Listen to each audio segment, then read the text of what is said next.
Hello বন্ধুরা, good morning, welcome back to my channel. কেমন আছো তোমরা সবাই? আশা করছি সবাই খুবই ভালো আছে, সুস্থ আছো। মামনিস ব্লগের নতুন একটি ভিডিওর সঙ্গে তোমাদের জানাই সবাইকে স্বাগত। তো সকাল সকাল উঠে আমি একটু বকা খেলাম। কার কাছে? আমার বোনুর কাছে। কারণ আমার এলবির সময় হয়নি, আমি এলবি অফ করে দিয়েছি, তো একটু বকা খেতে হলো। যাই হোক, খুব রেগেও গেছে বনু আমার উপরে। আর দেখো, আমার উঠে সব কাজকর্ম সারা হয়ে গেছে, স্নান করা হয়ে গেছে, পুজো দেওয়া হয়ে গেছে। তো আজকে খুব তাড়াতাড়ি যাবো একটা নিমন্ত্রণ বাড়ি। তো আমার ভাগ্নির স্বাদ, সেখানে যেতে হবে, নিমন্ত্রণ করেছে। তো চলো, তোমরা ভিডিওটি কন্টিনিউ দেখতে থাকো। চলো। তো বন্ধুরা দেখো, আমি চা বসিয়ে দিয়েছি, আর আমি একটু চা করি, আমি আর দিদিভাই একটু চা খাবো, আর একটা টোস্ট, একটু মুড়ি খাবো। তারপরে চাটা খেয়ে বেরোচ্ছি, তখন একেবারে রেডি হয়ে আসছি তোমাদের সামনে। বন্ধুরা, তোমরা প্লিজ ভিডিওটি কন্টিনিউ দেখতে থাকো। চলো। তো বন্ধুরা, আমি রেডি হয়ে গেছি। দেখো আমার লুকটা কেমন লাগছে বলবে কমেন্টে। দিদিভাইও রেডি হচ্ছে, পুচকু রেডি হয়ে গেছে, মাম্মাম রেডি হয়ে গেছে। তো চলো যাওয়া যাক সাত বাড়ি। চলো রেডি, চলো চলো তাড়াতাড়ি চলো। এখন এত সাজ সেজেছে, জামার বাড়ি যাবে বলে, জামাই রাজার বাড়ি যাচ্ছে বলে কথায়। বড় শাশুড়ি এক গাদা সেজেছে, এক গাদা। দেখো দেখো, তোমরা সবাই বলবে কে বেশি সেজেছে, আমি না দিদি ভাই? কে বেশি সেজেছে আমাকে বলবে, তোমরা কমেন্টে জানাবে। আমি বেশি সেজেছি না দিদি ভাই? কে সেজেছে বেশি? তুমি। তো বন্ধুরা, আমরা দেখো টোটোতে বসে পড়েছি, এখন যাচ্ছি স্টেশনের দিকে। তো চলো, একবারেই দেখা হচ্ছে সাতবাড়ি নিমন্ত্রণ বাড়ি।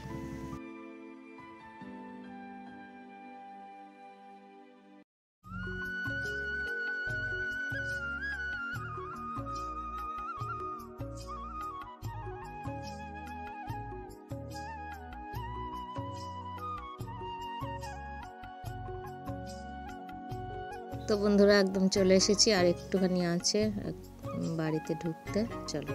তো বন্ধুরা, ফাইনালি ভাগ্নির বাড়িতে পৌঁছে গেলাম। দেখো দিদিভাই এসে বসে আছে, আর এই যে এটা ভাগ্নি বসে আছে।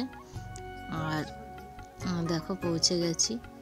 আর ভাগ্নির ঘরটা না প্রচুর ছোট, একদম খুবই ভাগ্নিকে বললাম একটু মাঝখানে বস, আমরা দুই মামি দুই পাশে বসি, তাই একটু মজা করছিলাম। তো বন্ধুরা, ভাগ্নির স্বাদ মানে আশীর্বাদ অনুষ্ঠান শুরু হয়ে গেছে। তো আমরা সবাই আশীর্বাদ করলাম ভাগ্নিকে। তো চলো, তোমরা দেখতে থাকো। বন্ধুরা দেখো, এখানে ভাগ্নির সব কিছু খাবার দেওয়া হয়ে গেছে। ভাগ্নি এবারে খাওয়া শুরু করবে। তো দেখেই অবাক, বলছে যে আমি এত খেতে পারবো না। তো আজকে তো বললে হবে না, এত খেতে পারবো না, তো সব কিছু তো একটু একটু করে মুখে দিতে হবে, তাই না? তো চলো, ভাগ্নি এখন এখানে খেতে থাকুক, আর আমরা চলে যাব, আমরা ওদিকে খেতে চলে যাব। তো চলো, আমাদের আবার বাড়ি ফিরতে হবে। তো বন্ধুরা, দেখতেই পাচ্ছ আমরা খাওয়ার টেবিলে বসে পড়েছি, আর দেখো খাবারও দিয়ে দিচ্ছে। দেখো এখানে দিদিভাই পুচকু বসে পড়েছে, আর আমি যে টেবিলটায় আছি, মাম্মা আর আমি আছি, ওই দেখো দিদিভাই খাচ্ছে। দেখো, তো খাওয়া অলরেডি চলছে।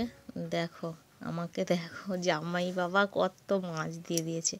একে তার আগের দিন আমার কতটা শরীর খারাপ ছিল, তো দুটো তিনটে মাছ দিয়েছে, ভাবা যায় বন্ধুরা।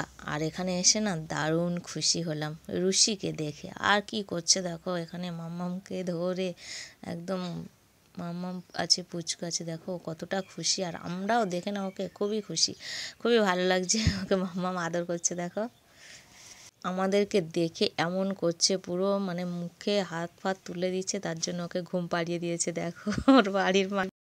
তো বন্ধুরা, খাওয়া দাওয়া কমপ্লিট তো হয়েই গেছে অনেকক্ষণ আগে। আর রুশিকে দেখে আমরা প্রচুর খুশি, সেটা তোমরা দেখলে। আর রুশিও আমাদের দেখে খুব খুশি। তো একটু রেস্ট নিলাম, তারপর বেরিয়ে পড়লাম। দেখো বাড়িতে চলে যেতে হবে, অনেকটা সন্ধ্যা হয়ে আসছে। তো আমরা আবার রাস্তায় বেরিয়ে গেছি। চলো। তো বন্ধুরা দেখো, আমরা এখন শিয়ালদহ স্টেশনে বসে আছি ট্রেনের অপেক্ষায়। তো চলো, একবারে দেখা হচ্ছে বাড়িতে গিয়ে, খুব টায়ার্ড। তো বন্ধুরা, বাড়িতে চলে এলাম।